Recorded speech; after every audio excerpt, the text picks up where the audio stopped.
The noise of the sirens I will never forget. It's imprinted on my brain. I remember a neighbour who was a warden, and his name was Mr. Coleman.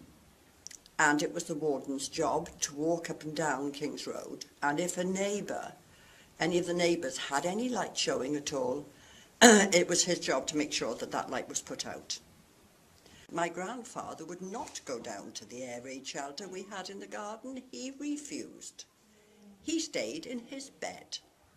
And he said if it was God's judgment that he should go, then he'd go in his bed. He was not going to go into the air raid shelter, and he wouldn't go. My school, Seven Road School, I went there when I was 2 in the nursery school. Then I went on to the infant school. And it was during that time that I remember hearing the sirens warning us that there was a fighter plane coming over, and they had an air raid shelter in the schoolyard, and you had to run when you heard that siren going. I'm ashamed to say, because I had 2 brothers, I wasn't a little girl. I was very much a boy. I played all the boys' games. I liked going to Lander Fields, playing football with my brothers. I often got blood on my knees, blood on my hands. My mother despaired of me. I was always playing what you probably don't know about now is alleys, we called them, marbles, in the gutters. And if you had a big alley, that was a bit special.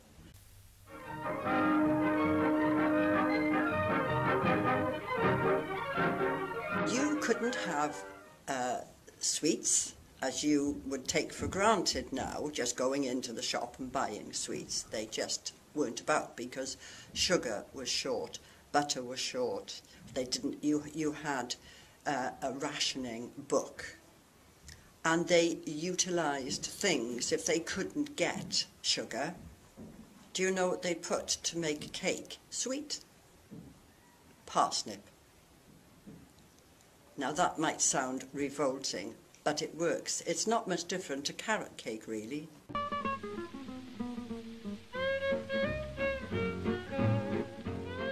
love it. But it's beef fat or pork fat or whatever fat you get from the meat that you cook. And it goes solid, and my mum used to then put it in the fridge, and then she would cook with it. If she was doing bacon, she'd take a little bit of the fat out. But if you spread that on bread, on toast, and put a bit of salt on it, it was yummy. I loved it, absolutely loved it. But a lot of my friends said, "Oh, I don't know how you could eat that. It's awful."